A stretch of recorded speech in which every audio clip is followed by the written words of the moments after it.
Ďakujem veľmi pekne aj za to predstavenie. Tie tituly a to je podľa mňa celkom dosť nepodstatné, ale čo je také podstatné, možno mnohí viete, ktorí ma poznáte, tak je vlastne náplň práce policajného duchovného. A policajný duchovný má v náplni práce, keď to poviem ako poučku, to je duchovná a psychologická starostlivosť o policajtov, ich rodiny, o hasičov a horskú záchrannú službu. Tejto starostlivosti vlastne, táto starostlivosť obnáša myšlienku alebo vnímanie toho, že každý policajt, ktorý nastupuje do služby, si zároveň vyberá z trezoru zbraň a počas jeho služby sa môže čokoľvek stať, čokoľvek ťažké, čokoľvek zlé a už len tá samotná prítomnosť zbrane mnohých môže viesť k tomu, aby tú zbraň použil proti sebe tento človek, keď mu príde nejaká SMS-ka, že sa s ním jeho priateľka už nechce stretnúť. Takže aj kvôli tomu sme my v službe. A v rámci tej našej ekumenickej pastoračnej služby, v rámci tej našej, lebo je aj katolícka starostlivosť, my vnímame pomoc pre policajtov, hasičov a záchranárov aj v tom smere, že ak je nejaká nešťastná udalosť, ak je dopravná nehoda alebo niečo podobné, nejaká podobná udalosť, ako trebárs bol výbuch plynu v Prešove s následkom smrti, je povinnosťou isto oznámiť doma v rodine, povinnosťou polície štátu. A v podstate vtedy preberáme túto zodpovednosť my. Ak sme v dosahu, ak sme niekde blízko, tak nás vlastne si hliadka, ktorá by to mala ísť uskutočniť, si nás vyžiada a ideme my. A práve aj kvôli tomu som v podstate názov prednášky nazvala Si v mojom srdci. Práve aj kvôli tomu dnes žasnem, ako Pán Boh úžasne pracuje, pretože dopoludnia som bola v rimokatolíckom kostole, kde mali hasiči, dobrovoľní hasiči takú veľkú slávu a prosili o požehnanie a už tam som videla, ako Duch Boží vlastne pôsobí a pripravuje cestu Božiu pre moje slovo. A teraz pri Jurajovi som znova zistila, že Juraj začal tým, čo ja chcem len doplniť, lebo Juraj vravel, že úlohou školy je učiť. Vlastne tam aj v tom texte zaznelo. A druhé bolo, že svedčiť. A to, čo ja chcem dnes, je, že chcem svedčiť o Pánu Ježišovi, lebo to prvé je, naozaj sa potrebujeme niečo naučiť, ale potom, keď to budeme dávať ďalej, to už je svedectvo nášho života. A názov tejto prednášky je Si v mojom srdci, pretože ja si myslím, že každého človeka, ktorého stretneme, nám Pán Boh ako keby predloží takto pred ruky a povie: toto je človek, o ktorého chcem, aby si sa postaral. Toto je človek, s ktorým sa máš porozprávať, o ktorého máš prejaviť záujem a vlastne ti ho kladiem na srdce. Takže to je v podstate taký základ mojej prednášky a možno by som už mohla aj skončiť s týmto. Ale keďže som sa snažila zodpovedne si to pripraviť a niekoľkokrát prerobiť, tak sa skúsime o tom v podstate takto spolu rozprávať. Taký podnadpis tejto prednášky som dala o milosrdenstve a milujúcej láskavosti. A skúste si predstaviť taký jeden obrázok. Možno je to obrázok, ktorý vidíme, aj keď dneska si zapneme správy, tak možno aj v tých správach uvidíme obrázok trebárs dieťaťa, ktoré plače. To dieťa je špinavé, je zanedbané, to dieťa možno prežilo niečo ťažké, niečo bolestné. To dieťa samo nevie povedať, čo sa mu stalo, čo sa udialo. Možno za tým dieťaťom bude nejaký zbúraný dom alebo nejaké zhorené hračky. aké pocity by vo vás vyvolával tento obrázok? Čo by ste si predstavovali? Ľútosť, smútok, bolesť. Možno by sme mali chuť premýšľať nad tým, prečo to dieťa zažíva to, čo zažíva, prečo je to v živote takto možno niekedy sa nám zdá, že až nespravodlivo zariadené, čo to dieťa komu čo spravilo. Možno ďalšia nejaká myšlienka alebo ďalšia emócia, ktorá by nám pri pohľade na toto dieťa vyvstala, by bola možno aj zlosť alebo hnev na toho, kto tomuto dieťaťu niečo také spôsobil, kto proste dokázal tomuto dieťaťu ublížiť. Zlosť a hnev. A možno by sme sa cítili aj bezmocní. Čo by ste chceli v takej chvíli? Možno by ste chceli ho objať, možno by ste chceli ho ochrániť, možno si za tým dieťaťom predstavíte nejaké svoje blízke, známe dieťa, ktoré poznáte. Možno by ste ale pociťovali vnútorný odpor, aby ste si povedali, nedotknem sa toho dieťaťa, lebo je špinavé. Možno akože niečo také, čo je v nás, lebo si myslíme, že tie deti, ktoré treba, ak by sme si predstavili, že to bolo dieťa v nejakej rómskej osade, tak by sme si povedali, že mali by sme taký nejaký odstup, nedotknúť sa. Tu ma napadá príbeh kolegu policajta, mladého policajta, ktorý bol asi 5 rokov v službe, ktorý z horiaceho domu vytiahol 5-ročného chlapčeka a začal mu dávať umelé dýchanie hneď. Proste nerozmýšľal nad tým, že si bude utekať do auta, vyberať nejaké ochranné prostriedky. Proste hneď idem a zachraňujem ho. Vlastne, aké slovo vystihuje naše konanie v takej chvíli? A chcem vám prečítať, aj preto som sa pousmiala, keď Juraj čítal z proroka Izaiáša, tak ja vám chcem prečítať zo 6. kapitoly slovo, ktoré mňa sprevádza mojim životom viery. A ja vám prečítam od začiatku až po 8. verš. V roku, keď zomrel kráľ Uzia, videl som Pána sedieť na vysokom a vznešenom tróne. Okraje jeho rúcha naplňali chrám. Nad ním stáli serafy, každý mal po 6 krídel. 2 si zakrývali tvár, 2 si zakrývali nohy a 2 lietali. Jeden druhému volali: Svätý, svätý, svätý je Hospodin zástupov, celá zem je plná jeho slávy. Prahy dverí sa zachveli od hlasu volajúceho a chrám sa naplnil dymom. A povedal som: Beda mi, som stratený, lebo som muž s nečistými perami. A bývam medzi ľudom s nečistými perami a moje oči videli kráľa, Hospodina zástupov.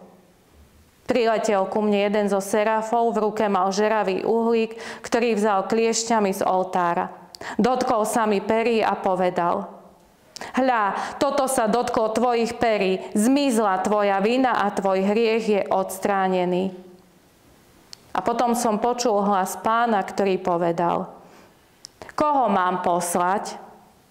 Kto tam pôjde? Koho mám poslať? Kto tam pôjde? A teraz si skúste spomenúť znova na to dieťa.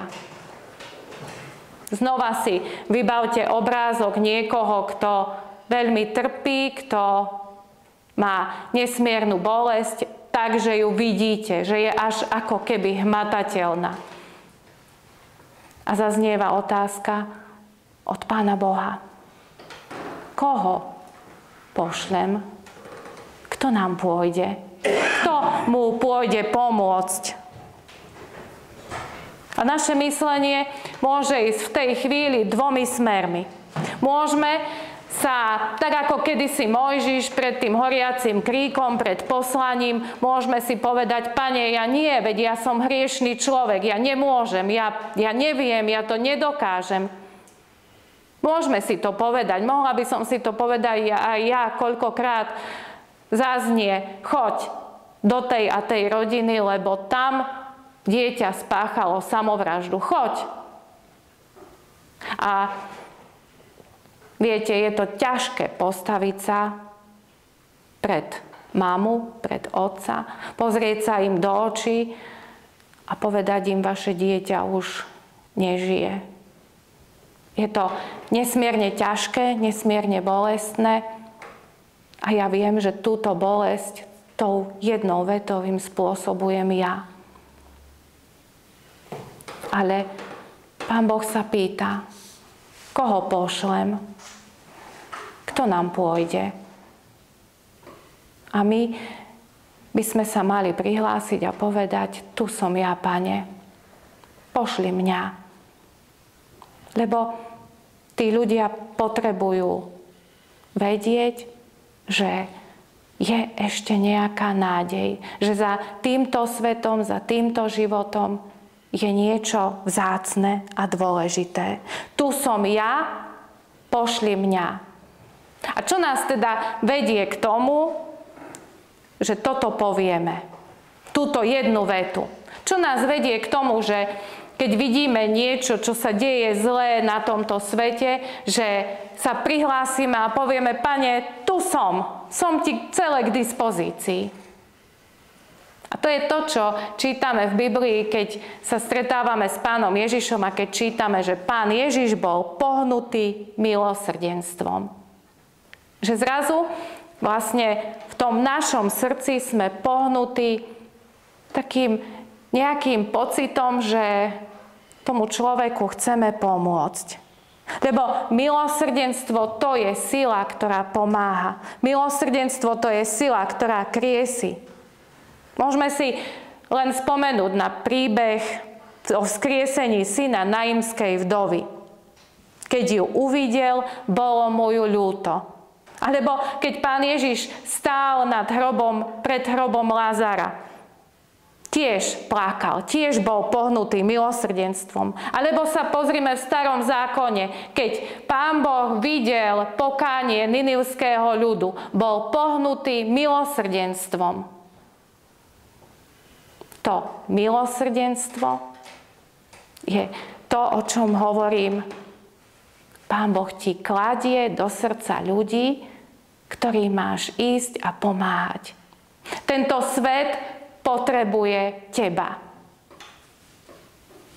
Pán Boh má pre každého z nás vybratú cestu. A čo je teda plodom lásky toho milosrdenstva? A je to predsa život.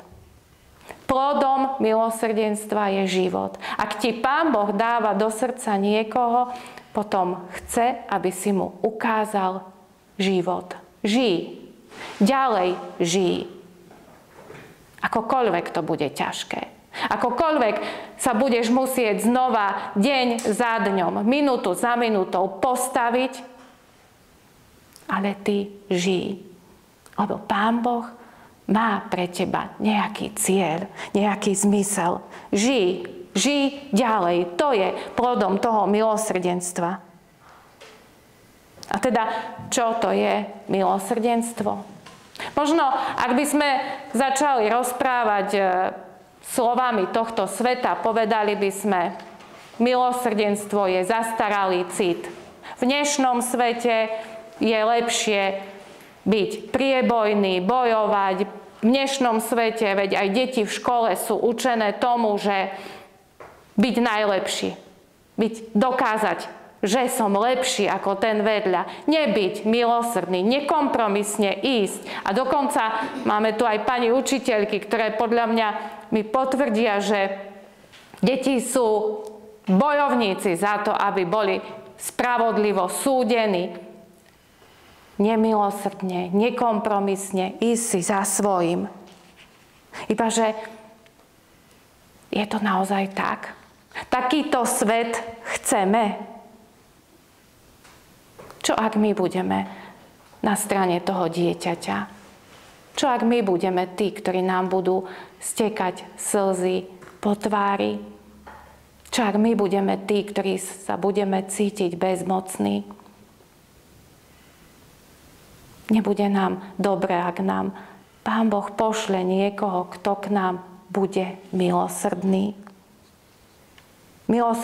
Milosrdenstvo totiž je vedomé rozhodnutie. Ja sa vedome rozhodujem, či budem voči niekomu milosrdná, alebo nie. Pán Boh mi ho postaví pred oči, Pán Boh mi ho ukáže a ja sa rozhodujem, ako s ním budem rozprávať a komunikovať. Je to moje rozhodnutie, či mu odpustím, či mu porozumiem, či sa zľutujem, či mu pomôžem. Aj keď mohli by sme hoci kedy konať opačne. Milosrdenstvo teda znamená, že sa nepozeráme len na skutky druhých, ale že sa pozeráme na ich bolesť, zranenie, že tí ľudia, ktorí sú pred nami, nás zaujímajú, že sú pre nás vzácni. Milosrdenstvo je schopnosť povedať, som tu pre teba. Keď som v rodine, ktorej oznamujem takúto ťažkú a smutnú správu, že im zomrel niekto blízky, niekto vzácny a milovaný. Keď s týmito ľuďmi rozprávam, mám málo času na to, aby som sa pripravila, kto bude stáť predo mnou. Vždy je to nový život, nový osud. Ale tú chvíľu sa modlím. Pane, ak ma tam posielaš, daj mi prosím aj slova. Daj mi prosím aj objatie, daj mi prosím aj súcit. A potom, keď som tam, v tej rodine, tak sa znova modlím. Ale som tam celé pre nich, celé k dispozícii. V tej chvíli, ako keby neexistuje iný svet, sú iba oni a ja.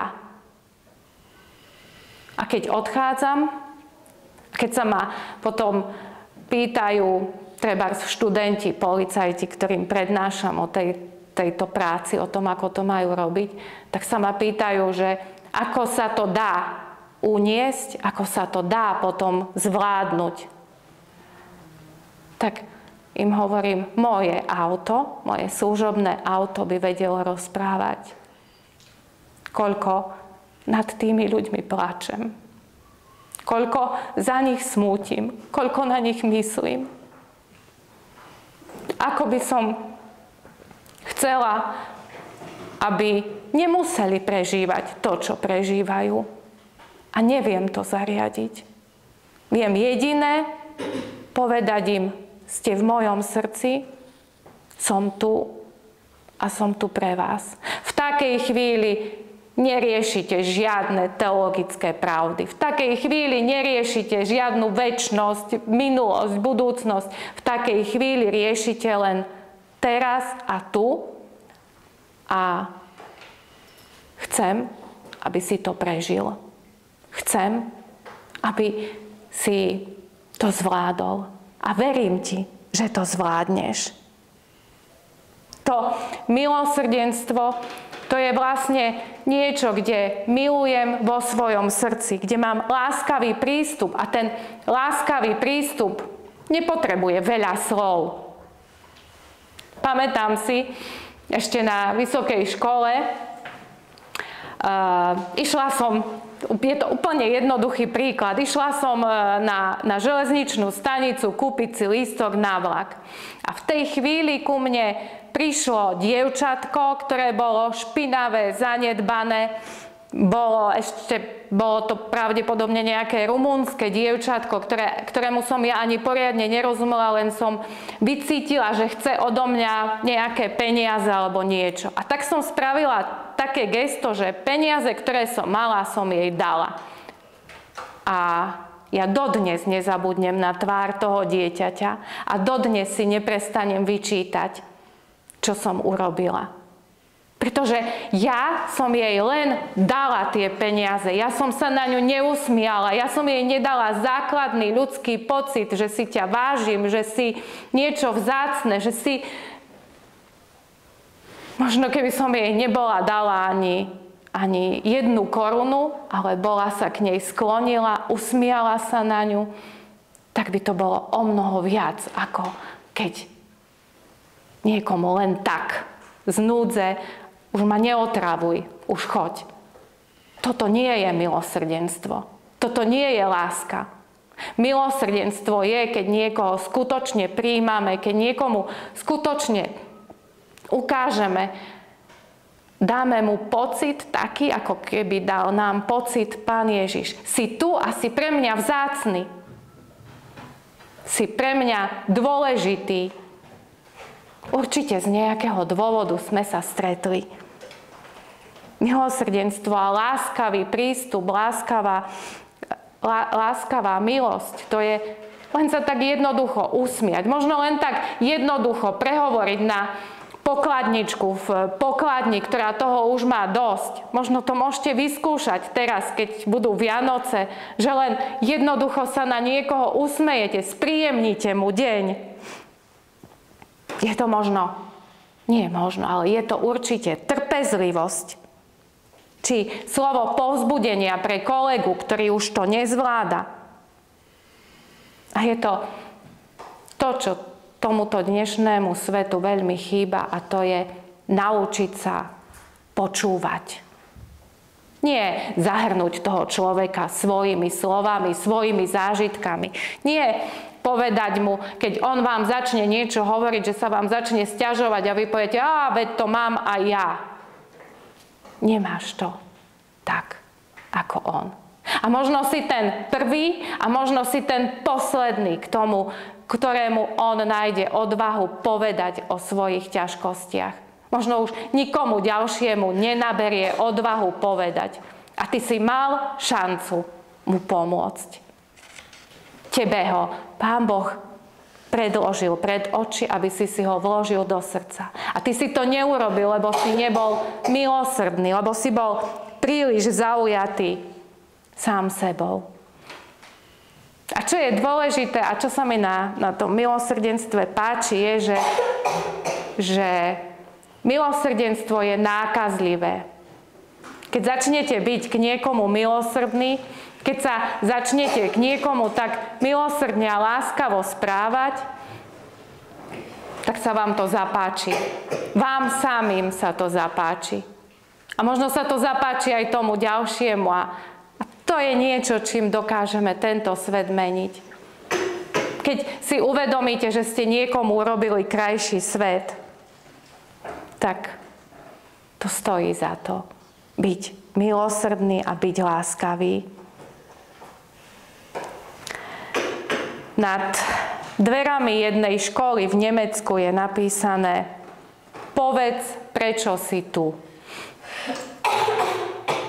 Vy si možno tiež kladiete otázku, prečo ste sa zapísali do tejto biblickej školy. Možno hľadáte nejaké dôvody, prečo ste tu. Ale tá otázka nemá hovoriť len o tom, povedz, prečo som tu, v tejto škole, na tomto mieste. Ale možno sa máme raz za čas opýtať: Pane Bože, prečo som na tomto svete? Kvôli čomu? Kvôli komu som na tomto svete? Určite nie sám pre seba. Určite nie len kvôli sebe. A tá perspektíva večnosti nás vlastne púšťa do hlbších myšlienok, aby sme si vkladali ľudí, ktorých stretávame, do srdca. Je to nie len nádych takej intimity a citovej spojitosti, ale predstaviť si, že niekto je v našom srdci, je taká veľká vec. A možno si máme uvedomovať, ku komu máme byť milosrdní a koho si máme vkladať do svojho srdca. Prvý, koho máš mať vo svojom srdci, je Pán Boh. A to si, ako teologickú frázu si to uvedomujeme. Ale ťažšie sa to žije. O mnoho ťažšie sa to žije, pretože si vieme predstaviť, že ho budeme chváliť piesňami, že budeme hovoriť tak ako tí serafi, svätý, svätý, svätý. Ale ako sa Pána Boha zastávame v tomto svete? Je to niekto, ako keby si predstavte, že máte svoje vlastné dieťa. Dieťa, ktoré je pre vás dôležité, ktoré ste vychovávali, ktoré milujete z celého srdca. Tak, ako máme milovať Pána Boha celým srdcom, celou silou, celou mysľou. A tak si predstavte, že Pán Boh je ako to malé dieťa a zrazu príde niekto, kto na ňo začne útočiť. No my ako máme by sme boli zúrivé. Proste na moje dieťa siahať nebudeš, to je niečo také. Zastali by ste sa takto aj Pána Boha? Koľkokrát počúvame, prečo je Pán Boh nespravodlivý, prečo je tento svet taký. Je Pán Boh v našom srdci, keď dokážeme inému závidieť, keď dokážeme neodpúšťať. Koľko ľudí má tendenciu Pána Boha dnes súdiť. Povedať, no ako to môže Pán Boh dovoliť? Aby sme boli schopní milosrdenstva, musíme najprv začať načúvať Božiemu slovu a poznať Pána Boha a milovať ho celým srdcom, celou silou, celou mysľou, celou svojou bytosťou. A potom pre nás bude ako to naše dieťa, že ak niekto by niečo chcel povedať proti nemu, tak budeme zúriví. Tak toto teda nie. Mať Pána Boha vo svojom srdci. A potom musíme byť, a možno to pre vás bude prekvapujúce, milosrdní k sebe. My sme tí, voči komu máme byť láskaví a milosrdní. A málo kedy to vieme.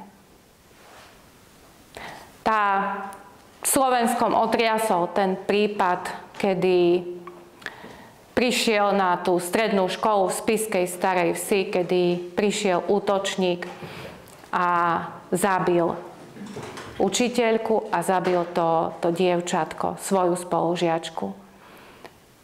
A mamka tejto spolužiačky, mamka toho dievčatka si nevie odpustiť jednu vec, že ju nedokázala uchrániť.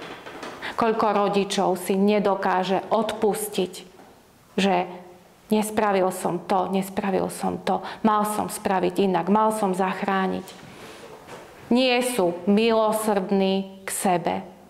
Sami sebe nedokážu odpustiť. Sami seba nedokážu milovať, lebo si myslia, že zlyhali, lebo si myslia, že niečo urobili zle.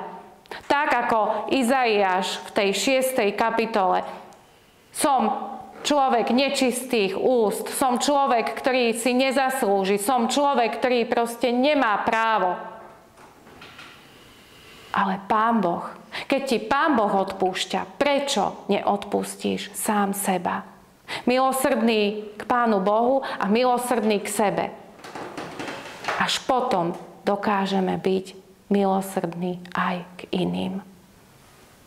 A to všetko treba komunikovať. O tom všetkom treba rozprávať. Odpúšťať trpezlivo. Riešiť svoje pocity, ale aj pocity iných. O tom je... Toto sú témy na každé na takú zvláštnu prednášku. Téma komunikácia, rozprávania o veciach, ktoré sa nás týkajú. To je asi to najdôležitejšie. Vedieť, rozprávať s inými, lebo slova dokážu najviac ublížiť. Veď povedané slovo je ako letiaci šíp a ako dvojsečný meč.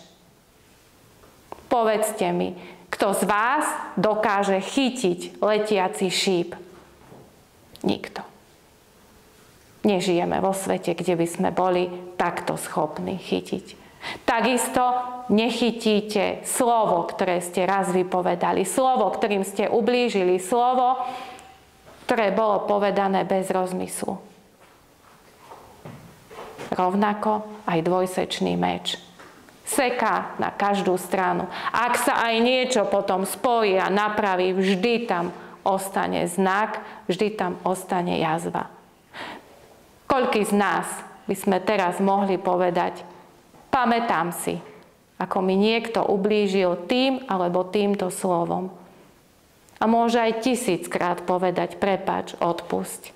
V nás to slovo stále znieje. Aj keď sme odpustili. Tá rana tam zostáva. Milosrdenstvo a láskavosť teda nie sú len náboženské a morálne pojmy, ale sú to praktické cesty, ktorými máme žiť a ktoré sa máme učiť. A možno skúsme dnes alebo zajtra urobiť nejaký jeden skutok láskavosti, ktorý nás veľa nestojí. Skutočne si skúsme povedať, že dnes sa usmejeme na niekoho cudzieho a možno sa mu prihovoríme. Alebo čokoľvek. Bratia katolíci majú takú úžasnú vec, majú taký zoznam 14 skutkov milosrdenstva. Skúste si to doma vyhľadať na internete a sú to skutky telesné a sú to skutky duchovné. A je tam trebárs taká jednoduchá vec. Nasýť hladného.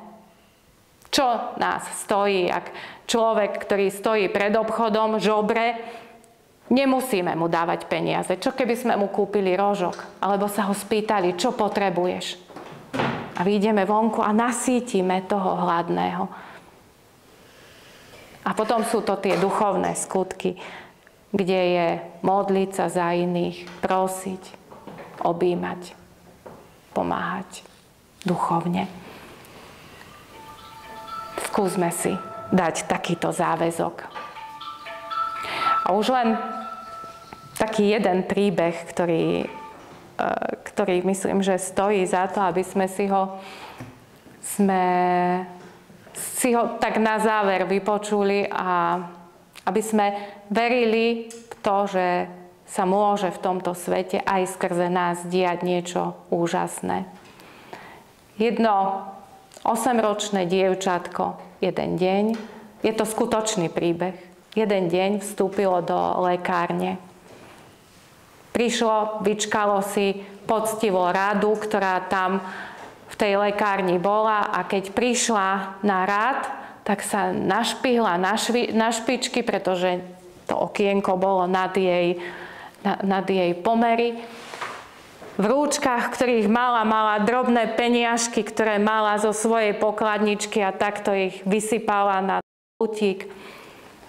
A hovorila, prosím si jeden zázrak. A ten lekárnik sa na ňu pozrel. Dievčatko, zázraky my tu nepredávame, nemáme zázraky. Dievčatko sa tak zamyslelo, spozornilo a hovorí, ale ja ho strašne potrebujem. A potrebujem ho pre môjho bračeka, ktorý je chorý. Môj braček má niečo v hlave a ocko včera večer, keď sa s mamičkou rozprávali, tak povedal, tu už nám pomôže len zázrak. A ja som tento zázrak prišla pre môjho bračeka kúpiť.